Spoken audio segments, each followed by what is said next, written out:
Buenas tardes, doctora.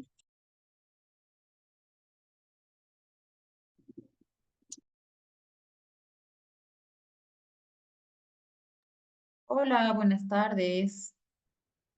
Ahorita vamos a empezar la clase, ¿ya? 5 minutitos más a que se conecten. Son 16, falta todavía un par de personas. Vamos a empezar. Les pido por favor que vayan poniendo en el chat su nombre con mayúsculas.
Doctora, mi compañera está tratando de ingresar, se llama Carol Gutiérrez y no le acepta, por favor.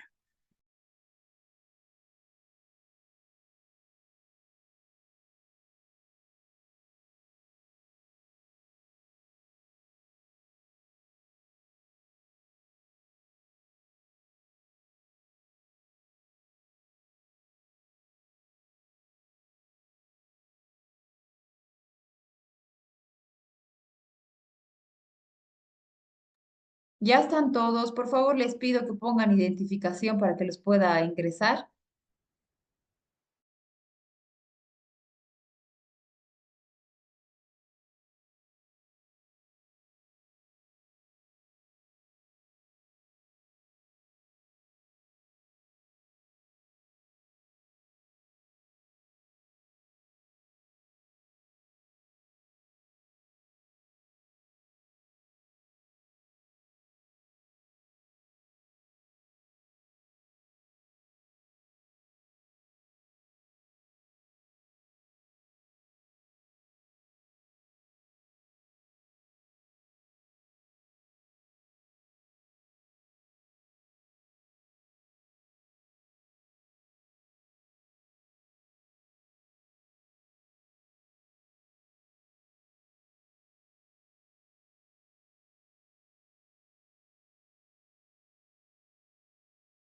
Doctora, Paco está intentando desde hace rato y está en espera.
Bien, buenas tardes. Perdón la demora. Estaba en una llamada muy importante. Espérenme, por favor, un segundito.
Ya, bien, vamos a empezar. Bien, esta clase tiene que ser de refuerzo de miocardio, de todo lo que ustedes han expuesto en la anterior clase. Entonces, vamos a hacer este tiempo que queda cortito de refuerzo y nos vamos a pasar a hacer la teoría de la práctica. La práctica 4 son ruidos cardíacos, entonces vamos a aprender a ocultar el corazón. Para eso necesito que por favor todos ustedes la siguiente clase de la siguiente semana traigan un estetoscopio, el estetoscopio que ustedes gusten, pero necesito que cada uno traiga un estetoscopio, ¿ya? Bien, déjenme compartirles la pantalla, por favor, nuevamente en un formato mucho más grande y vamos a empezar. Bien, vamos a hablar de miocardio y todo general, un poco más general, no tan específico, dado el tiempo y dadas las circunstancias. Bien, algo que muchos se han saltado el día de la exposición es lo siguiente. El corazón es un órgano localizado, perdón, aquí.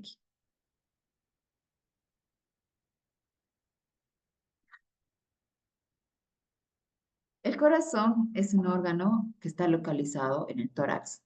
Está apoyado sobre el diafragma y es la estructura más importante de todo el sistema circulatorio. Entonces, es importante, ¿por qué? Porque actúa como una bomba que va a llevar sangre a todo el organismo y a los pulmones, y además de llevar sangre, está llevando oxígeno y está llevando todos los nutrientes, ¿ok? Bien, ¿cuáles son las 4 propiedades del corazón? El corazón tiene 4 propiedades anatómicas fundamentales. La primera de ellas es que funciona de manera automática, tiene un automatismo. ¿Qué quiere decir? Si bien el sistema nervioso no va a hacer que funcione esto, el corazón tiene un marcapasos automático. ¿Cuál es el segundo punto? La conductibilidad. El corazón tiene una conducción totalmente dependiente del automatismo. El corazón se puede excitar de manera automática y dirigir, conducir todas estas fibras mediante el marcapaso del corazón que se llama nódulo auriculoventricular. Por ende, esta conducción que ha pasado nos va a llevar a generar una contracción cardíaca que se va a llamar sístole y después de que pase esta contracción va a venir el periodo de relajación que se llama diástole. A todos los que están entrando recién, por favor, les pido que pongan sus nombres con mayúsculas en el chat. Bien, el sistema que tiene el corazón para generar la contracción o para autogenerar la contracción, generalmente es automático, ya les había dicho, y en situaciones de emergencias recién actúa el sistema nervioso como tal, ¿ya?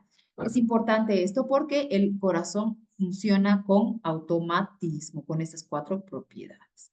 Ya habíamos hablado de la conductibilidad, ya habíamos hablado de la excitabilidad y la contracción. ¿Cuáles son las bases celulares para que el corazón se contraiga? Esto es netamente anatómico. Las bases celulares para que el corazón se contraiga como músculo, como mecanismo de músculo esquelético, van a tener fibras, van a tener proteínas, van a tener filamentos finos, filamentos gruesos, ¿de qué? De actina y de miosina. También van a tener una proteína y van a funcionar ¿con qué? Con una enzima o van a funcionar con la energía del ATP que se va a convertir en ATPase. ¿Ya? Es importante esto. Entonces ya saben más o menos la base de la contracción.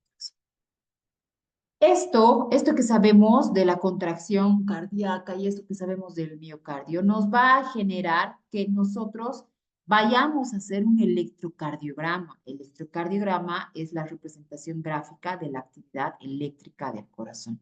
Todas estas ondas que están viendo acá se está produciendo por el flujo circulatorio, por la circulación sistémica y la circulación pulmonar de lo que está generando el corazón. Entonces les pido que me atiendan por favor acá y que presten mucha atención a lo que les voy a explicar porque de acá vamos a entender el electrocardiograma. ¿Ya? Bien, la sangre retorna, porque la sangre está saliendo de la parte izquierda y está retornando a la parte derecha. Entonces está saliendo, está retornando la sangre como sangre desoxigenada. Vamos a suponer que aquí está la sangre desoxigenada. Esta sangre desoxigenada está viniendo por la vena cava superior y está viniendo por la vena cava inferior. Ambas van a llegar hacia dónde? Hacia la aurícula derecha, hacia la aurícula derecha. De la aurícula derecha, una vez que la sangre se llena acá, toda esta aurícula que tiene un músculo miocárdico muy débil, lo único que va a generar es contracción y para pasar la sangre desde la aurícula al ventrículo derecho se va a abrir esta válvula que es la válvula tricúspide. La función de las válvulas tienen la función de la válvula es evitar el reflujo de sangre. Una vez que se ha cerrado esta válvula tricúspide y la sangre está acá en el ventrículo derecho, esta sangre que está en el ventrículo derecho, que tiene una pared miocárdica muy potente, se va a impulsar ¿dónde? Hacia el tronco pulmonar y directamente hacia las arterias pulmonares y que van a ir estas hacia el pulmón. ¿Mediante qué? Mediante la válvula pulmonar. La válvula pulmonar tiene que estar íntegra para que pueda mandar sangre al corazón. Una vez que la sangre se haya ido hacia los pulmones, esa sangre desoxigenada va a ir por dónde, va a ir o va a retornar hacia el corazón por las venas pulmonares. Y estas venas pulmonares son las únicas que llevan sangre oxigenada. Estas venas pulmonares van a desembocar en la aurícula o en el atrio izquierdo. Y esto va a generar que esta válvula mitral esté totalmente cerrada. Una vez que ha pasado toda la sangre a la aurícula, esta aurícula tiene que pasar al ventrículo y este ventrículo tiene que salir ¿por dónde? Por la arteria aorta y pasar por el callado de la aorta.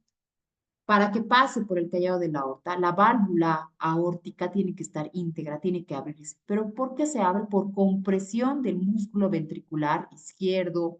Se tiene que comprimir, contraer y manda sangre hacia todo el corazón y hacia todos los tejidos. Entonces, de esa manera se relaciona esta circulación pulmonar y sistémica con el electrocardiograma. No se vayan a olvidar. Espérenme, por favor, un segundito.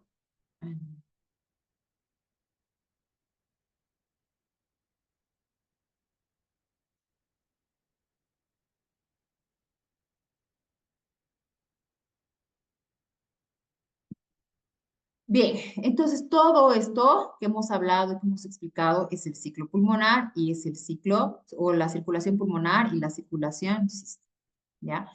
¿Cuál es la única variación acá?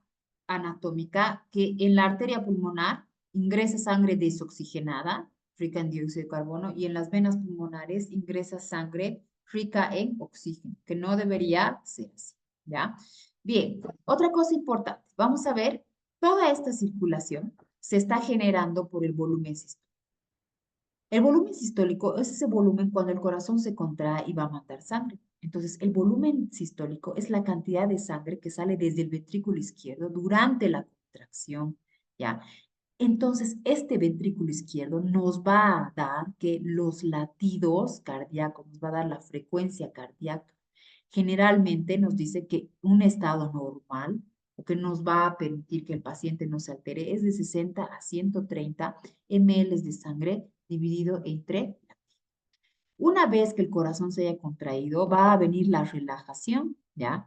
La relajación, chicos, es el periodo de la diástole. Entonces, la sístole es cuando la sangre se está eyectando por la arteria aorta, por el callado aorta, toda la contracción. Eso nos va a generar que nosotros tengamos una cierta cantidad de sangre. Y el periodo de diástole, que es el periodo de relajación del corazón, se va a subdividir a su vez en 3 unidades, en la protodiastólica, mesosistólica y telediastólica, ¿ya? ¿Por qué se divide así? Porque manejan volúmenes de sangre más bajos en cada cavidad simplemente. ¿Cuáles son los volúmenes de sangre? 60, 70, 80, 30 ml. Esta cantidad nos va a permitir que el corazón en la diástole, esté retornando la sangre. Cuando la sangre esté retornando, el corazón está ¿qué? En relajación. Otra vez sale la contracción y otra vez sale el periodo de eyección, ¿ya? Bien, a ver si conecta. Bien, una vez que nosotros hemos entendido la circulación cardíaca, vamos a sumar o vamos a entender que la frecuencia cardíaca es uno de los signos vitales básicos que se define por el número de veces que nuestro corazón va a latir y se va a contraer, ¿ya? O va a latir y se va a contraer. ¿Cuándo? Esto. ¿Cuándo pasa esto?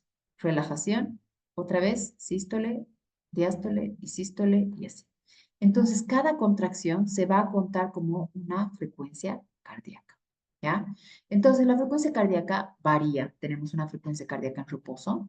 ¿Cuánto es la frecuencia cardíaca en reposo? De 60 a 90 latidos por minuto. Acá en Bolivia, ¿ya? En lugares que viven a nivel del mar, de 60 a 100 latidos por minuto. La frecuencia cardíaca no se mantiene constante, no se vayan a olvidar, se incrementa cuando incrementamos el esfuerzo o descargas simpáticas o alteraciones simpáticas en el paciente, ¿ya? Entonces, esta frecuencia cardíaca aumenta y cuando aumenta, cuando nosotros generamos ejercicio, nos podemos asustar, cuando nosotros generamos situaciones de miedo o tensión, aumentamos la frecuencia cardíaca, hasta más de 2 veces lo normal podría ser, ¿ya?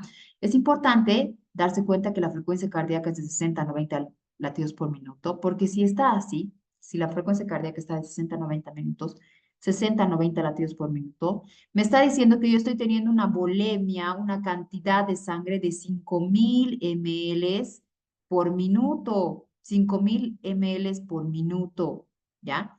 Esto me está diciendo que mi corazón está teniendo una circulación pulmonar y sistémica totalmente normal, ¿ya?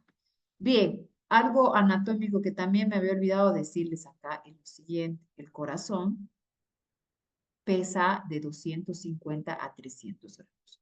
Los corazones que van de 250 a 300 gramos son corazones totalmente normales, eutróficos, si quieren llamarles así. Cuando crecen más o pesan muchísimo más, se llaman ¿qué? Hipertróficos. Y muy pocas veces se ha evidenciado que cuando el corazón pesa mucho menos, se llama hipotróficos. ¿Por qué? Porque no se vayan a olvidar que eso es un músculo estriado, que igual que todos los músculos tienen definiciones de hipertrofia, de atrofia, de hipotrofia. Lo mismo pasa acá, ¿ya? Es importante hacerles recuerdo eso.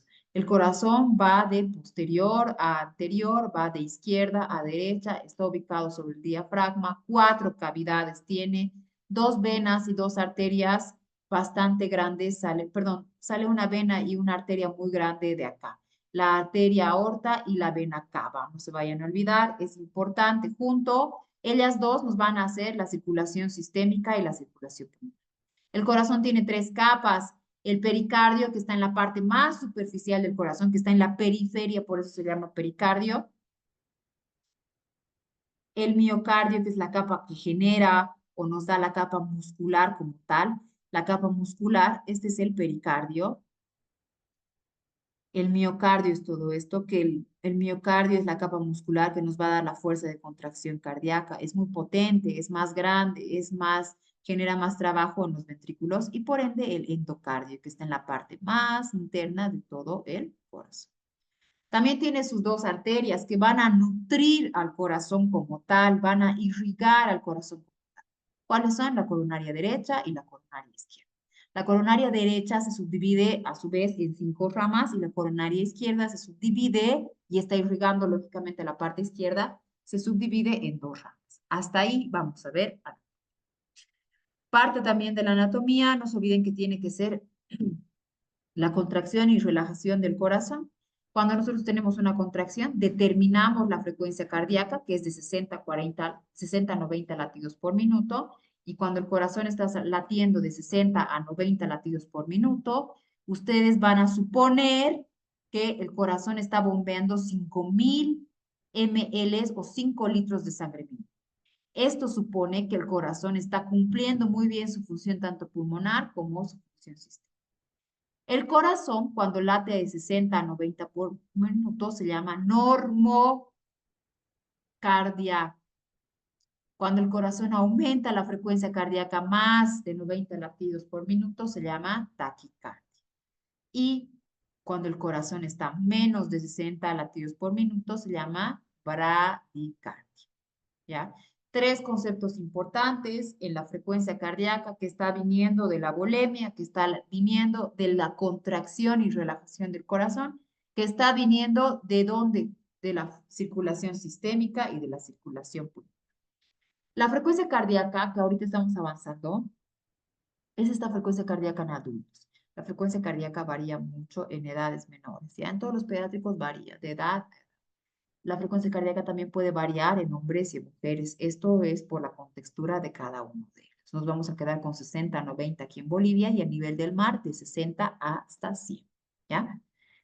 Bien, el volumen cardíaco, que son los 5 litros que yo estoy manejando, los 5.000 ml que estoy manejando en una persona promedio de unos 70 a 80 kilogramos sana, se define como que el volumen cardíaco también se denomina gasto cardíaco o débito cardíaco.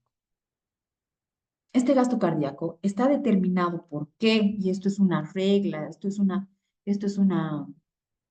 fórmula como tal. ¿Por qué está determinado? Por el volumen sistólico y la frecuencia cardíaca. El volumen sistólico no es nada más que esa contracción del corazón, que es el periodo de eyección que el corazón está generando, ¿ya? El gasto cardíaco, chicos, entonces, es igual al volumen sistólico por la frecuencia cardíaca. El volumen sistólico nos va a determinar cuánto va a trabajar el corazón. Si mi frecuencia cardíaca está de 60 a 90 latidos por minuto, entonces se supone que yo estoy teniendo una cantidad de sangre o un volumen cardíaco o un gasto cardíaco de 5.000 ml, ¿ya? Por ende, mi corazón está trabajando lo que tiene o lo que trabaja todos los días. Entonces, este volumen sistólico va a ser modificado por la ley de Frank-Starling. La ley de Frank-Starling no nos dice nada más o nos dice nada más que a mayor volumen, a mayor gasto cardíaco, más contracción cardíaca existe. A menor gasto cardíaco, entonces menor contracción cardíaca. La contracción es más débil. ¿Ya? Esa es la ley de Frank-Starling. Entonces nos dice que la ley de Frank-Starling nos va a medir el volumen final de la diástole con la fuerza de contracción, la resistencia total y la presión arterial. Todo esto lo han visto en teoría. Y la frecuencia cardíaca que va a estar determinada por el volumen sistólico, o sea, el volumen sistólico le va a decir que estoy teniendo más cantidad de sangre, latí más rápido, entonces va a determinarnos, ¿por qué? Por el efecto cronotrópico positivo y el efecto cronotrópico negativo. Entonces, cuando el corazón late mucho más rápido, se supone que hay una descarga simpática. Acuérdense, Entonces, el corazón tiene dos tipos de inervación, que vienen desde el sistema nervioso simpático y que vienen desde el sistema nervioso parasimpático. El sistema nervioso simpático es aquel que potencia la frecuencia o el trabajo cardíaco del corazón. Potencia, aumenta, sube, si ustedes quieren, la frecuencia cardíaca. Y el parasimpático es el que disminuye el trabajo cardíaco, ¿ya? El que disminuye el trabajo cardíaco del corazón. Entonces hemos avanzado circulación, irrigación, inervación. Bien, ¿qué nos queda acá? Nos queda avanzar la conducción eléctrica, que es el sistema de conducción del corazón. Ya les he dicho que todo puede dejar de funcionar en el cuerpo, el músculo esquelético, el músculo liso, pero quien no va a dejar de funcionar es el músculo cardíaco, que es el músculo estriado. Este músculo cardíaco no deja de funcionar. ¿Por qué? Porque este tiene un automatismo propio, tiene un sistema de conducción propio, ¿ya? Este sistema lo único que nos genera es latido cardíaco cada vez que le pasa al cuerpo lo que le pasa. Entonces, este sistema de conducción está compuesto por el nódulo sinusal. El nódulo sinusal es el marcapaso eléctrico del corazón que nos va a determinar la frecuencia cardíaca por etapas, ¿ya? El nódulo sinusal, que está ubicado en la pared posterolateral de la aurícula derecha, es un nódulo que se va a subdividir en 3 ramas. ¿Cuáles son esas ramas? El haz o la fibra internodal posterior, el haz o la fibra internodal media, el haz o la rama, perdón, el haz internodal anterior. Todos estos están yendo a dar un automatismo, una conducción a las 2 aurículas y después al ventrículo. Bien, tanto fibra internodal anterior, media y posterior se van a juntar nuevamente en la parte media del corazón, si ustedes quieren, y nos van a dar el nódulo aurículo-ventricular. Este nódulo auriculoventricular va a bajar o va a discurrir en una sola rama. ¿Hasta dónde? Hasta encima del tabique interventricular y se va a subdividir a su vez en rama del haz de His derecha y rama del haz de His izquierda, para finalmente terminar en las fibras, en la red de Purkinje que están yendo a envolver hasta el tercio medio del ventrículo, ¿ya? Entonces, hemos vuelto a hacer anato con su circulación, con la irrigación. Hemos visto además la inervación, su función, y hemos visto el sistema de conducción, ¿ya? Es lo más importante. Otra cosa, antes de que se termine el tema. Es importante hablar también de todas las vías que va a generarnos estas grandes arterias y venas del corazón. Las grandes arterias nos van a dar arterias, la gran arteria nos va a dar arterias y la gran vena nos va a dar, ¿ya? Vamos a verlas histológica y fisiológica.